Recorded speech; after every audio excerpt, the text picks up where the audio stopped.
Assalamualaikum warahmatullahi wabarakatuh. Salam sejahtera bagi kita semua. Saya, perwakilan dari kelompok 4, ingin menyampaikan hasil PowerPoint mengenai sistem informasi manajemen dari PT Gudang Garam. Sebelumnya, saya ingin memperkenalkan anggota kelompok 4 terlebih dahulu. Yang pertama, Delia Hanifah. Yang kedua, Lucy Kartikasari. Yang ketiga, Munila Adibah. Yang keempat, Putri Andriani. Dan yang kelima, Valencia Deborah. Sistem informasi. Sistem informasi dalam suatu pemahaman yang sederhana dapat didefinisikan sebagai satu sistem berbasis komputer yang menyediakan informasi bagi beberapa pemakai dengan kebutuhan yang serupa. Sistem informasi memuat berbagai informasi penting mengenai orang, tempat, dan segala sesuatu yang ada di dalam atau di lingkungan sekitar organisasi. Informasi sendiri mengandung suatu arti, yaitu data yang telah diolah ke dalam suatu bentuk yang lebih memiliki arti dan dapat digunakan untuk mengambil keputusan. Data sendiri merupakan fakta-fakta yang mewakili suatu keadaan, kondisi atau peristiwa yang terjadi atau ada di dalam atau di lingkungan fisik organisasi. Data tidak dapat langsung digunakan untuk mengambil keputusan, melainkan harus diolah lebih dahulu agar dapat dipahami, lalu dimanfaatkan dalam pengambilan keputusan. Manfaat sistem informasi. Yang pertama, sebagai penunjang keberhasilan perusahaan dalam rangka efisiensi dan efektivitas kinerja perusahaan. Yang kedua, memberikan informasi yang lebih akurat sehingga perusahaan bisa memperkirakan target pasar agar tepat dalam perencanaannya. Yang ketiga, membuat perusahaan tersebut dapat bersaing dengan perusahaan sekalipun. Tantangan dalam mengembangkan sistem informasi global. Pengembangan suatu jenis sistem informasi dapat menjadi suatu tantangan. Tetapi ketika sistem dibuat mencakup batas internasional, para pengembang harus mengatasi beberapa kendala yang unik. Istilah sistem informasi global atau Global Information System, istilah medis, diberikan untuk suatu sistem informasi yang terdiri atas beberapa jaringan informasi batas negara. Berikut ini adalah beberapa kendala yang harus diatasi oleh pengembang. Yang pertama, kendala-kendala politik. Yang kedua, rintangan budaya dan komunikasi. Yang ketiga, masalah-masalah teknologi. Dan yang keempat, kurangnya dukungan dari manajemen anak perusahaan. Dimensi informasi. Ketika pengembangan sistem, penggunaan maupun spesialisasi informasi mendefinisikan output yang diberikan oleh profesional informasi. Mereka akan mempertimbangkan 4 dimensi dasar informasi. Keempat dimensi yang diinginkan ini akan dapat menimbulkan nilai dari informasi tersebut. Berikut ini ada 4 dimensi informasi. Yang pertama itu ada relevansi. Apa itu relevansi? Relevansi adalah informasi yang memiliki relevansi jika informasi tersebut berhubungan dengan masalah yang sedang dihadapi. Yang kedua itu ada akurasi. Akurasi adalah idealnya informasi seluruh akurat. Yang ketiga ada ketepatan waktu. Ketepatan waktu itu adalah informasi hendaknya bersedia untuk pengambilan keputusan sebelum situasi yang penting berkembang atau hilang peluang yang ada. Yang terakhir itu ada kelengkapan. Kelengkapan adalah para penggunanya seharusnya dapat memperoleh informasi yang menyajikan suatu gambaran lengkap atas suatu masalah tertentu atau solusinya. Next, sistem informasi yang digunakan oleh Gudang Garam.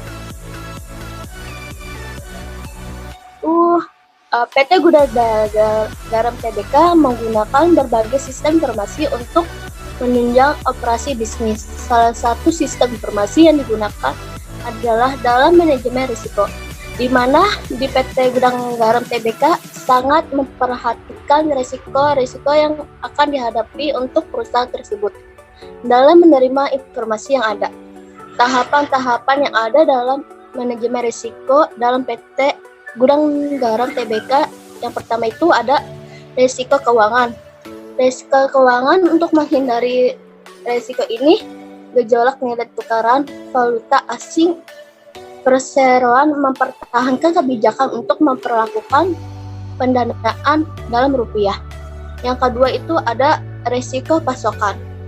Risiko ini memiliki tingkat persediaan yang memadai untuk memperkecil dampak yang memungkinkan ditimbulkan oleh naik turunnya ketersediaan bahan baku di pasar. Yang ketiga itu ada risiko piutang. Piutang perseroan pada umumnya berjangka pendek kurang dari sebulan dan bersebar di sejumlah pelanggan yang ada di mata rantai distribusi sehingga tidak terjadi konsentrasi yang tidak semestinya. Yang keempat itu ada perubahan peraturan dan risiko terkait. Perseroan ini menyadari akan adanya penyekatan dalam perikanan rokok yang dampaknya tentunya akan dirasakan oleh semua produsen. Yang terakhir itu ada pengawasan internal dan evaluasi sistem manajemen risiko. Pengawasan keuangan operasi merupakan kegiatan dari kegiatan usaha rutin di departemen terkait dan sebagai unit yang melaksanakan fungsi pengawasan sebagai komite audit sebagaimana ditetapkan dalam rencana kerja tahunan komite audit untuk mengkaji kepatuhan terhadap peraturan dan perundang-undangan yang berlaku. Next, Enterprise Ration Planning. Apa itu? Sistem ERP adalah sebuah terminologi yang diberikan kepada sistem informasi yang mendukung transaksi atau operasi sehari-hari dalam pengolahan sumber daya perusahaan. Sumber daya tersebut meliputi dana, manusia, mesin, suku cadang, waktu, dan material kapasitas. Sistem ERP dibagi atas beberapa sistem, yaitu sistem finansial, sistem distribusi, sistem manufaktur, dan sistem human resource. Contohnya sistem ERP konfluensi antara SAP, BA, Oracle, IPS, PeopleSoft, dan DJ Edward. Manfaat dari yang diterapkan ERP sebagian bagian dari teknologi. Yang pertama itu ada integrasi data keuangan. Apa sih integrasi data keuangan? Untuk mengintegrasikan data keuangan sehingga top manajemen bisa melihat dan mengatur kinerja keuangan perusahaan dengan yang lebih baik. Yang kedua itu ada standarisasi proses operasi. Itu adalah menstandarkan proses operasi melalui implementasi best practice sehingga menjadi peningkatan produksi, penurunan efisiensi, dan peningkatan kualitas produk. Yang terakhir itu ada standarisasi data dan informasi.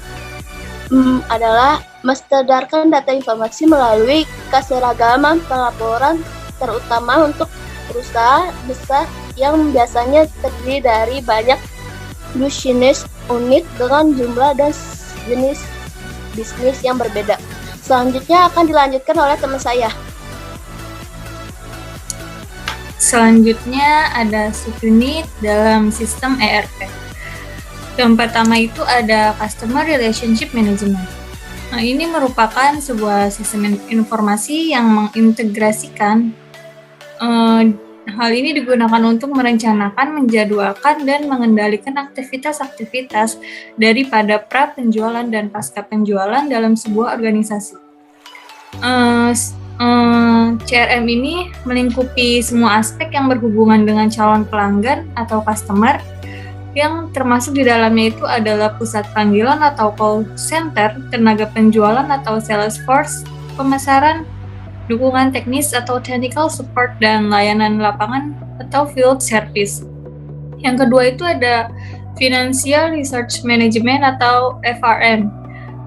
Di dalam ini berfungsi untuk mengumpulkan dan mengelola seluruh data finansial sehingga mampu menyajikan laporan dari hasil relasi data dari beberapa departemen. Contohnya itu seperti General Accounting, Financial Accounting, Controlling, Investment Management, Treasury, and Enterprise Controlling. Dan yang ketiga itu ada Supply Chain Management atau SCM.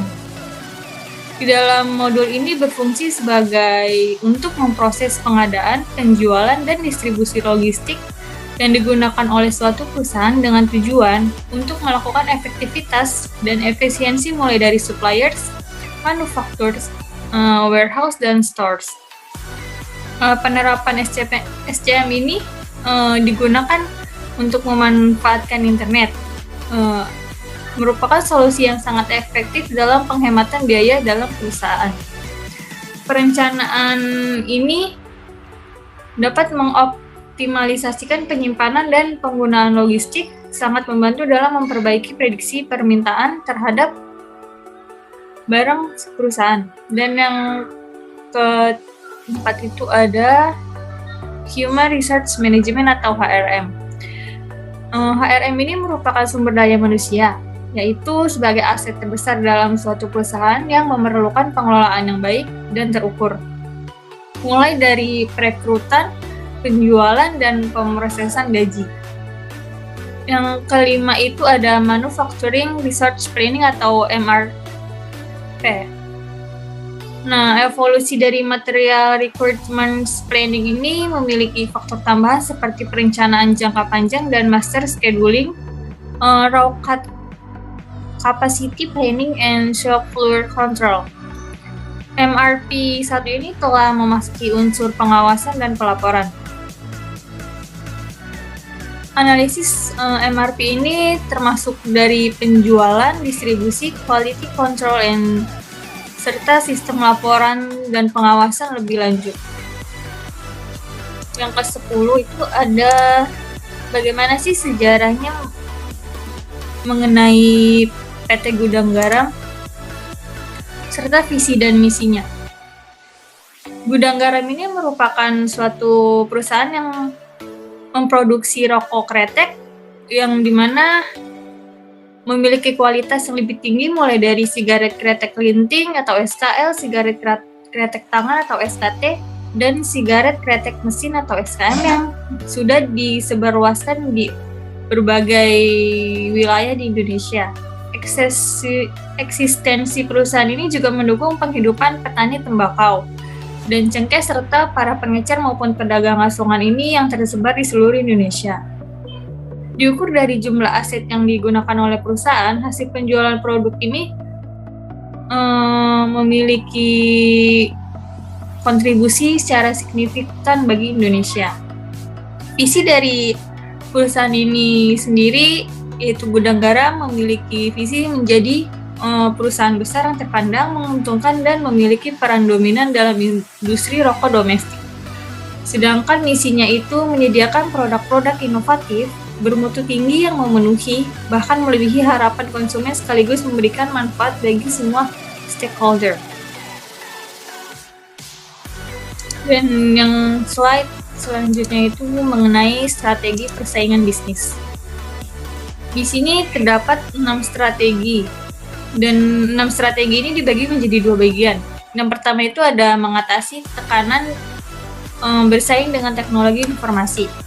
Yang pertama itu di dalam poin pertama itu ada 3, jadi dibagi 3 poin. Yang pertama itu ada meningkatkan operasional bisnis. Maksudnya di sini itu penggunaan teknologi informasi untuk meningkatkan operasional perusahaan dapat mengakibatkan dampak strategik yang banyak. Dan yang kedua itu ada promosi inovasi bisnis. Di dalam poin ini, investasi dalam teknologi sistem informasi dapat mengembangkan suatu produk yang unik dalam pelayanan atau proses. Dan yang poin ketiga itu ada mengikat supplier dan pelanggan atau yang berhubungan dengan pelanggan dan supplier. Yang bagian kedua itu ada membangun keintiman dengan pelanggan. Nah, di sini juga dibagi menjadi 3 poin. Yang pertama ada meningkatkan barriers to entry atau memanfaatkan strategi untuk meningkatkan market share. Dengan melakukan investasi dalam teknologi informasi, perusahaan ini membangun halangan untuk menunda perusahaan lain untuk memasuki pasar. Yang poin kedua itu ada membangun strategis dengan platform teknologi informasi. Maksudnya di sini tuh untuk membangun strategi perusahaan dengan menggunakan dan memanfaatkan teknologi seperti leverage investment sistem informasi, manusia, hardware, software, dan jaringan dari penggunaan operasional sampai pada aplikasi yang strategis. Poin ketiga itu ada membangun strategi berbasis informasi. Strategi ini digunakan untuk teknologi informasi yang mendukung perusahaan dalam keunggulan bersaing. Selanjutnya akan dijelaskan oleh Munila. Selanjutnya adalah strategi bersaing bisnis. Strategi lainnya yang dapat digunakan dalam keunggulan suatu sistem informasi yaitu 1. Mengembangkan suatu sistem informasi antar perusahaan yang kenyamanannya dan efisiensinya dapat menciptakan biaya perpindahan yang akan mengunci para pelanggan dan pemasok di dalamnya.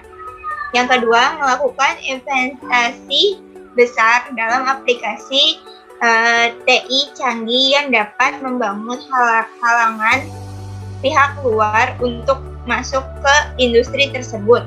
Yang ketiga, memasukkan berbagai komponen TI dalam produk dan jasa untuk membuat pengganti dari produk atau jasa sejenisnya menjadi lebih sulit.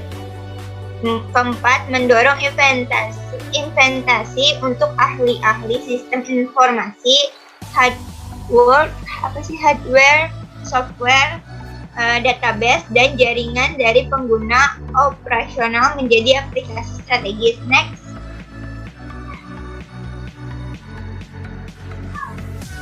Dampak sistem informasi bagi manajemen dan organisasi.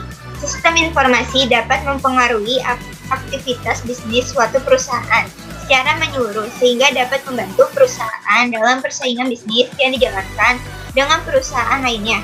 Dengan adanya aplikasi teknologi informasi, perusahaan dapat meningkatkan kinerja operasional dan manajemen untuk memperoleh keunggulan kompetitif dan memenuhi tujuan strategi perusahaan lainnya. Next.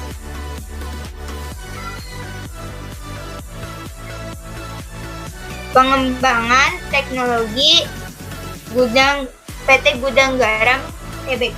Pembangunan sistem TI di PT Gudang Garam Tbk dimulai tahun 1992. Sedangkan peralihan dari pola loncar lokal area network atau LAN ke wide area network atau WAN baru dilakukan pada 1995.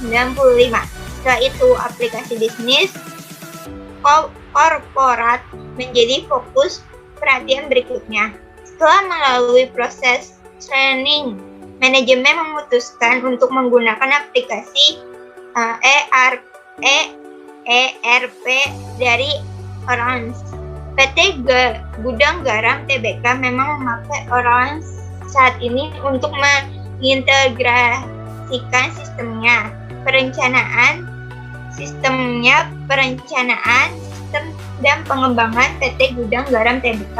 Teknologi canggih pun sudah digunakan PT Gudang Garam Tbk di pabrik-pabriknya, mulai dari kegiatan operasional pabrik, mesin blending, hingga menguji rokok. Sudah menggunakan sistem robotika. Dengan begitu, proses analisis tidak lagi menggunakan rasa, melainkan memakai data sehingga kualitas produknya bisa sama. Selanjutnya akan dijelaskan oleh Deborah.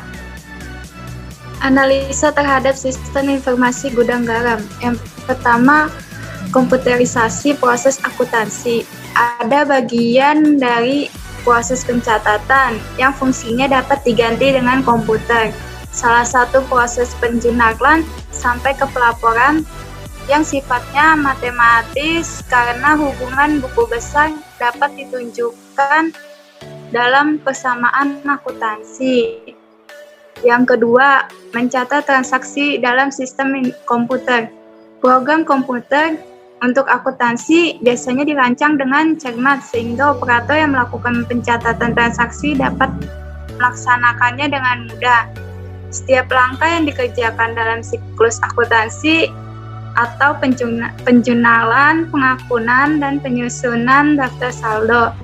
Dapat dilakukannya dengan mengikuti instruksi yang langsung dapat dilihat pada layar monitor. Instruksi yang sudah disiapkan pada waktu. Yang ketiga, pertimbangan penggunaan komputer. Pertimbangan utama dalam penggunaan komputer adalah pertimbangan cost and benefit. Penggunaan komputer merupakan sebuah investasi besar bagi sebuah organisasi, bukan hanya dalam hal biaya investasi, tetapi waktu, tenaga, dan sumber daya yang dialokasikan untuk hal ini membutuhkan alokasi yang tidak sedikit. Next, analisis SWOT PT Gudang Garam. STRAT. Ada 5 macam. Yang pertama, kualitas bahan baku. Kualitas bahan rokok gudang garam sudah terpercaya. Kualitas bahan baku menjadi andalan gudang garam untuk bersaing dengan perusahaan rokok besar Indonesia lainnya seperti Jarum, Bentol, Prima, Sampurna, dan Louis Milak. Yang kedua, menguasai bangsa pasar. Produk-produk rokok gudang garam secara keseluruhan menguasai pangsa pasar rokok Indonesia dengan pangsa pasar 24,2%, posisi runner-up Sampurna 23,6%, dan pada peringkat ketiga The Jarum 20,4%. Yang ketiga, kredibilitas perusahaan. Kredibilitas gudang garam tidak dibangun dalam semalam, tetapi melalui jalan yang panjang dan berbagai prestasi yang telah ditorehkan. Kredibilitas perusahaan inilah yang menjadi dasar terbentuknya terus kepercayaan dan para stakeholder yang terbukti menjadi poin krusial dalam pengembangan suatu bisnis. Yang keempat, budaya perusahaan. Budaya perusahaan dalam tubuh gudang garam sudah menjadi spirit the corpus gudang garam. Kegiatan sehari-hari budaya perusahaan tersebut menjiwai seluruh aktivitas karyawan, sehingga kinerja karyawan menjadi lebih efektif dan efisien. Dengan adanya budaya perusahaan yang baik, maka perusahaan akan mampu bertahan dan berkembang lebih baik lagi. Yang kelima, nilai kapital yang besar.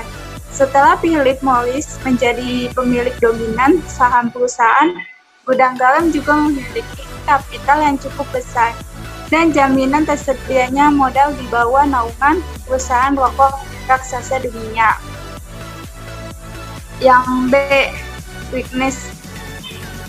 Ada 5. Yang pertama, harga yang cukup mahal. Harga yang cukup mahal menjadi kelemahan dari gudang garam yang sangat terlihat di mata kompetitor.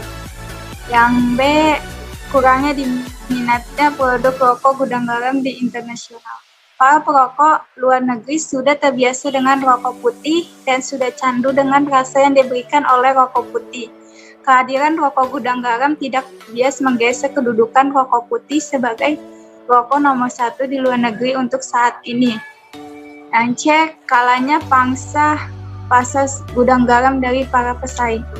Walaupun gudang garam memiliki kualitas tembakau dan cengkeh yang tidak kalah dari para pesaing, tetapi perbedaan harga membuat produk gudang garam tidak bisa menggeser kedudukan rokok putih sebagai rokok nomor 1 di luar negeri. Yang keempat, modal yang cukup besar. Modal yang cukup besar, dengan adanya event berkala, Sampurna harus menyediakan dana yang cukup besar. Yang kelima, lambatnya pertumbuhan. Gudang garam yang seharusnya menjadi harapan agar dapat bersaing dengan rokok putih, tetapi yang terjadi pertumbuhan rokok tersebut sangat lambat, permintaan turun dan profit menurun. Akhirnya, memberikan kerugian dan memberikan dampak yang negatif. Yang C, opportunities. Yang pertama, next. Opportunities yang pertama, pasar rokok yang besar di Indonesia terbukti dari total penduduk sekitar 240 juta penduduk, diperkirakan 65% adalah perokok. Yang kedua, penjual sebagai besar di Pulau Jawa sudah mencapai 50% sehingga masih terdapat banyak kesempatan dari potensi untuk memperluas penjualan ke daerah lain. Yang D ada tweets. Yang pertama, peraturan pemerintah mengenai dampak negatif yang ditimbulkan dari rokok. Yang kedua, meningkatnya harga bahan baku tembakau dan cengkeh diakibatkan karena cuaca yang buruk.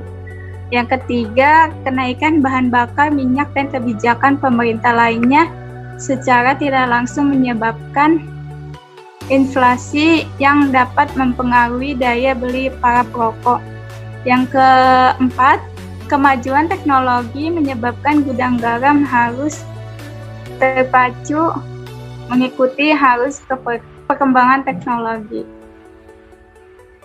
Demikian beberapa hal yang bisa saya sampaikan pada kesempatan ini. Mohon maaf sebesar-besarnya apabila ada tutur kata maupun tindakan yang kurang berkenan dari Bapak sekalian. Dengan presentasi hari ini saya tutup. Terima kasih atas kehadirannya.